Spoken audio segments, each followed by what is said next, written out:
Why does the black man serve the white man? Why does everything the black man do benefit the white man? Why does the black man say freedom is doing what I want to do?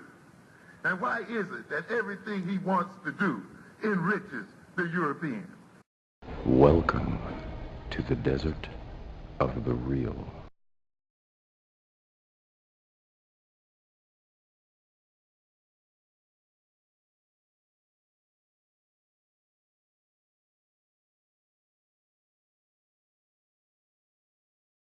Let me ask everybody something. Do you think that one of the biggest problems with us is that we think that we need to do everything ourselves? We think we're not comfortable with somebody knowing more than we do. Yes. I think that is a huge problem. And I'm going to extrapolate on that. I think it ties into our insecurities that we have as a people. Because, let's face it, if you live in black and you lived up in America, you're going to get hit with some stuff. You're always made to feel insecure, especially if you're constantly in the media, if you watch TV a lot, because you see, all your heroes are white or another color. So you get away from that. You go online and look at anime. Now all your heroes are Japanese. So you see everything that is not you, where you are constantly convinced that you are not capable of doing anything. And when you become capable of doing something, you have, a predetermined mindset. If you see a non-black person doing something better than you, you just accept it as the way it is. Whereas if you see a black person doing something better than you, you accept it as competition.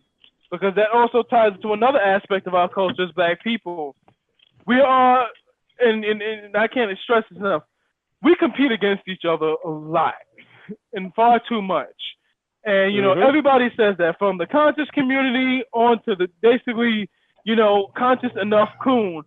They recognize that we compete against each other or not. And what has to be fostered is this new idea of black cooperation, so to speak. Yes, brother. Just like Brother Ollie was saying. Yes. Yes. I want to jump into this. If this conversation was double Dutch, I'm jumping in right now because I got to. I got to speak on this. Yes. The problem with the not working together is a structural problem. Bell is reading a book that I read a long time ago called The Art of Systems Thinking.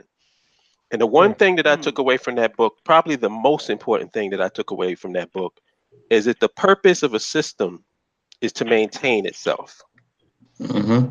That's its purpose. So when you hear the political system, it's not to fix anything politically, it's to maintain a political system. If you hear the medical system, it's for there to be a medical system perpetually. It's not about fixing anything. A police system is not about fixing anything. It's about maintaining that particular system. So when you look at the way that we are here in America, when you really think about it, us wanting to hoard knowledge and be that special Negro is a natural, organic conclusion of being here. True indeed, bro. Because you have to compete with white people. You got to compete with your own people to be the special nigga. Because there's a lot of special niggas that you're competing with.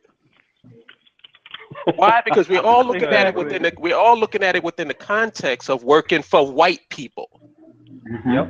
But you take us out of that structure, the problem is solved. Yes, it is, my brother.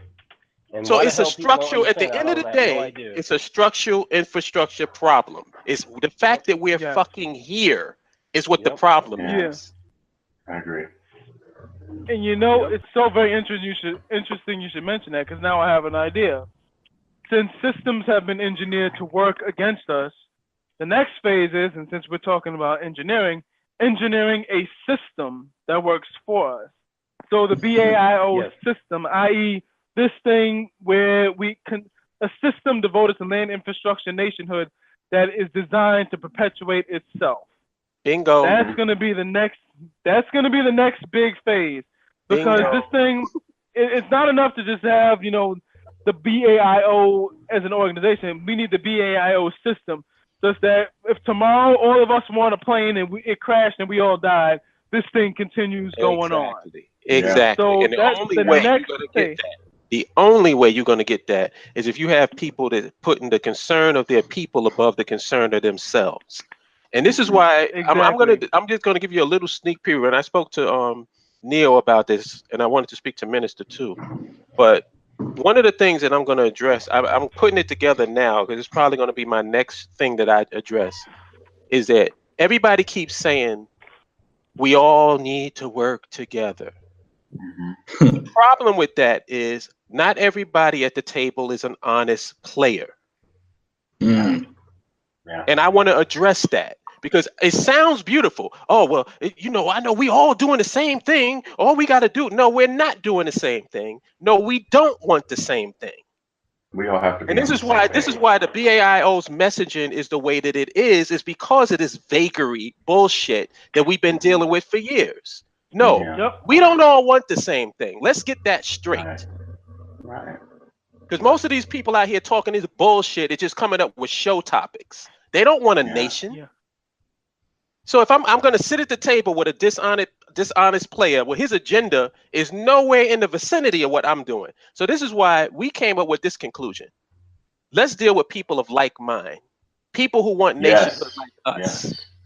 Yes. And let's stop trying to convince clowns and buffoons, or even if they're not clowns and buffoons, just people on a different path than us. Mm-hmm. You go your way and you do that. Leave us alone so that we can get with all of these people, of these African-centered progressives and these black nationalists and people that want their own nation, and we can build amongst each other. That's it. I agree. That's the working together that I want to do. But this, as far as this kumbaya stuff with the conscious community, fuck out of here. Exactly. But that goes to your point, Holip. Like you said, if something happened to one of us, the mission will still go on, and we kind of refer to it as train the trainer. So if I'm the guy who has all this knowledge and I'm passing down this information, hey, this is how you set up your construction site. This is how you do this. This is how you do that. I'm no longer needed there because guess what? That person I just taught is going to do the same thing. He's going to train someone else and keep it going. You know what I'm saying? So there's no need. Exactly. You make nationhood viral. Exactly. Yeah. You make it viral. The other way is you want it like a web instead of a chain. Because if you chain, you break one link, the whole thing collapses. A web, you break a link, it still remains. Yeah. So it's a high concept because see, this is what most people, and Minister can relate to this.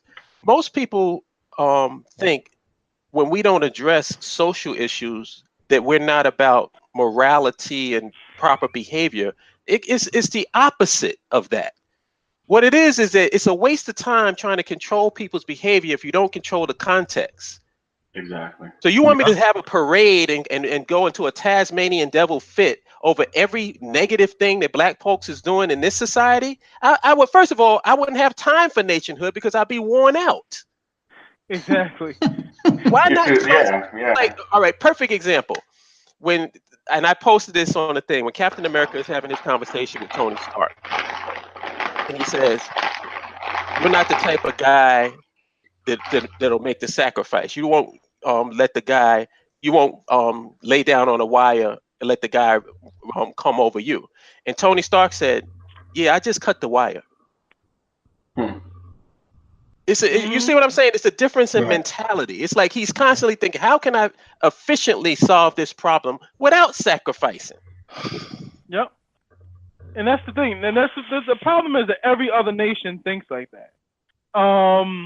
It's a very interesting. I saw years ago a commercial for the Navy SEALs, and it says, and this struck out my mind. This pretty much shaped my way of thinking. He says, "You're not supposed to die for your country. Make your enemy die for his." So right then and there, it entrained into the mind of your average young white male. So let's be honest, the Navy SEALs and the U.S. military is geared towards them. Of how to properly use your energies as a people, how to use your people, how valuable your people are, and that was something that I really, got out of that. And, that's something we have to really put forward, with respect to this nationhood process. The efficient management of resources and of human resources as well. You can't compare to the status right here. Legendary worldwide, we can battle right here. Listen, Junior, I'ma tear back your wig. This ain't TV, but I'll show you what a fear factor is. Stop grilling me, and all that frontin' is killing me. You leave me no choice but to hurt your feelings, G. About to slap rappers around and improve the game.